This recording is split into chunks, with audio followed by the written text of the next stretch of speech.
Howdy, folks, and welcome back to the latest installment of New Music Friday, where I give my thoughts on the most notable releases of the last 2 weeks.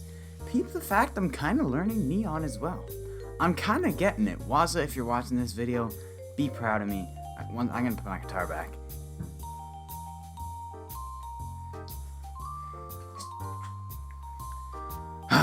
We all know the drill by now. New Music Friday, got a decent sized agenda here today. A lot of big names dropped in these last 2 weeks. But to begin this episode, I think I have to start with the new Brantley, Gilbert, Hardy, and Toby Kieth collaboration, The Worst Country Song of All Time. As I mentioned, this new one is a three-way collaboration between Toby Kieth, Hardy, and Brantley Gilbert. And to tell you the truth, I don't know what to think. Lyrically, there's some funny lines like the start of the chorus when it says, "I like traffic jams," or talking about wanting everything served on a silver platter without working. I think those more city-praising lines work better than the ones condemning country, like saying, "I think trucks are a waste of gas." I get the idea, but those lines condemning the most stereotypical country things just get pretty obnoxious pretty fast. I do like the subtle dig about cancel culture. I don't know what to make of the political lyrics involving Putin and Kim Jong-un. There's a lot of lines here I laughed at, a lot that left me scratching my head, and a lot that put me to sleep, but maybe that's what this song was meant to do.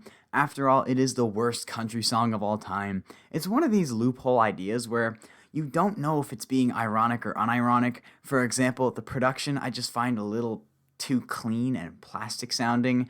Rather than harmonizing, they all just sing the same melody, which makes for a really ringy tone.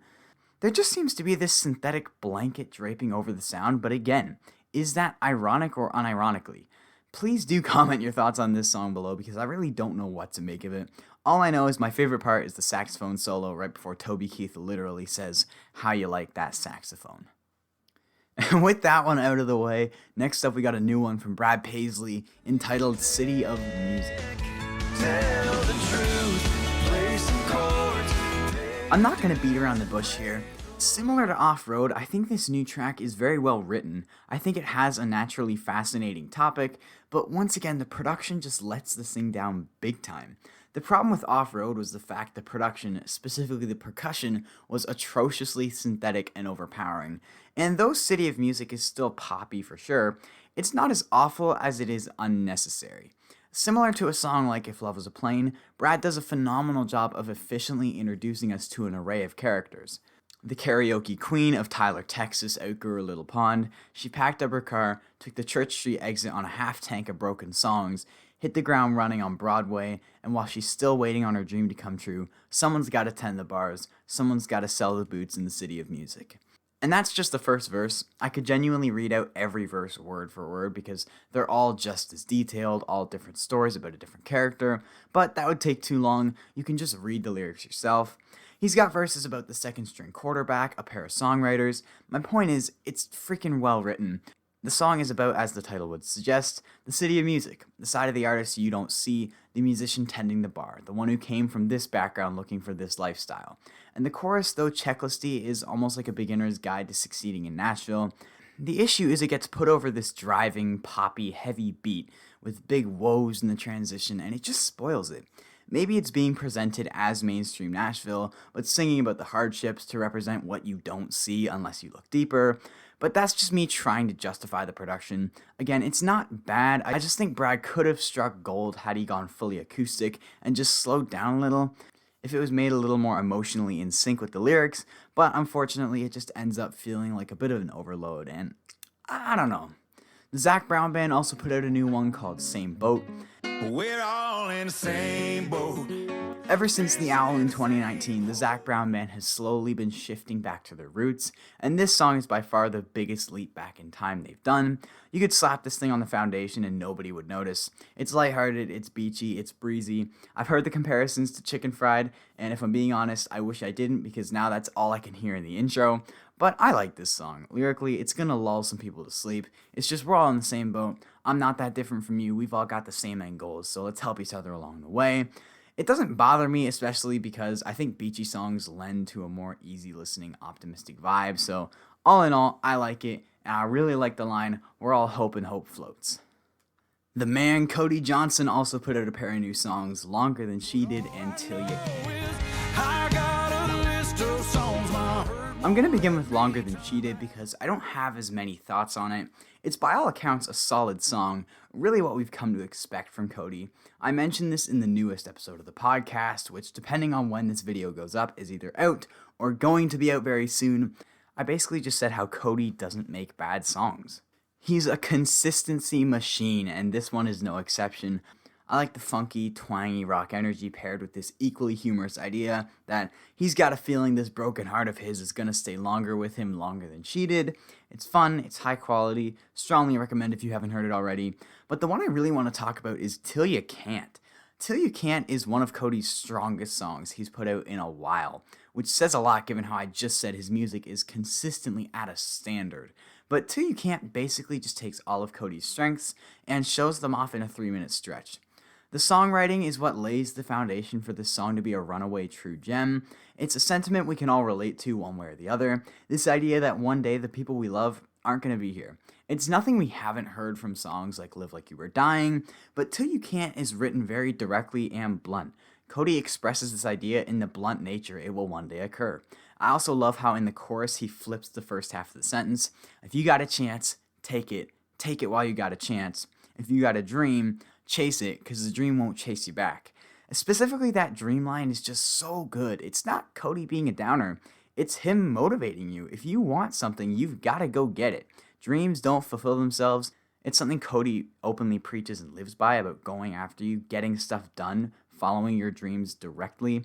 And of course, on top of that, you've got the anthemic production with Cody's evocative belting vocals that just take this thing over the top. One of the better songs I've heard in a while. Brian Kelley dropped 2 more pre-releases from his upcoming album Sunshine State of Mind, Highway on the Water and Songs for You.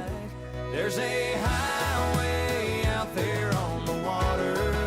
I think Highway on the Water is going to be the more loved of the two. It's just generally got more to it. It's a song about there being a metaphorical highway on the water and Brian wants to get out there and ride it.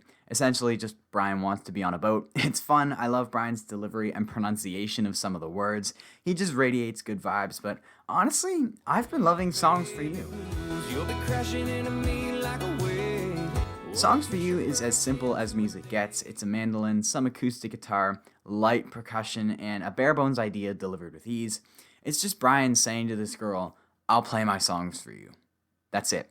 But I almost love the simplicity. There's not much here for substance lyrically or sonically. It's all very stripped back and basic, but I love it. As I said with the Zac Brown song, Beach Country just lends itself to more relaxed music. The lyrics here are relaxed, the delivery, the sound, so in a way it all works together really nicely. 2 big thumbs up for me. I cannot wait for this album coming in literally a few days. Next up is a new one from Lady A, Things He Handed Down. Don't mix wine with whiskey, don't put Jesus. This new track is from their upcoming album What a Song Can Do, Chapter 1, which I can only assume means there will be a part 2 shortly after, like we've seen with Granger Smith, Thomas Rhett, etc. But I really like this one. It's sweet, the acoustics let their trademark harmonies take center stage. Is it a little checklisty? Yes, but I still think it's a nice idea that of all the physical things his dad handed down, the ones Charles holds on to the most is his words of advice. I like it. Thumbs up. Lauren Alaina also put out a new one, If the World Was a Small Town. If the world was a small town. If I'm being honest, this is another head scratcher where I'm left not knowing what to think. I don't know what the point of the song is. After listening through several times, I'm left with the assumption Lauren didn't like her small town. She wanted out, she wanted to go see the world, which led to this relationship's downfall. Maybe if she didn't feel so stuck, she would have stuck around. I guess it's the inner conflict of wanting a small town life, but also wanting to see and explore the world. As I'm talking to myself, it's beginning to make a little more sense, but I'm just not huge on it. The production isn't doing it any favors either. It's just another pop country song with this big anthemic style, booming percussion that trumps literally every other sound other than maybe the electric guitar, which is audible once in a blue moon. I just don't like this style of production. Everything at once, all systems go. It just sounds like a hodgepodge. Coming in Hot is a new one from Thomas Rhett. This one called Things Dads Do. Things dads do. I think it's safe to say this is the lead single or pre-release from Country Again Side B, which earlier this year we were told was coming later this year. Sonically and aesthetically, with the cover and everything, it all lines up. The production is this smooth, stripped-back, rustic sound we've learned from Country and Side A. I think this song had the right idea, but just wasn't executed as well as I would have liked. The idea of the song is great, all the things dads do that you may or may not understand until you're a dad yourself. I like how the song progresses. The things dads do kind of follow the song with age. In the beginning, they're more child-driven, but then at the end, it's Thomas giving birth to his child while his dad's there. It just chronologically all lines up. It's a pleasant song by all accounts, but I think it's got a pretty flat melody. Nothing standout about it, which is fine, but moreover, I find the lyrics often don't really fit rhythmically. The syllables are often very inconsistent, and it just makes the song feel sort of improvised or on the go. Specifically in the second chorus, it gets to a point where Thomas literally has to skip over a word, and out of the blue without asking to show up.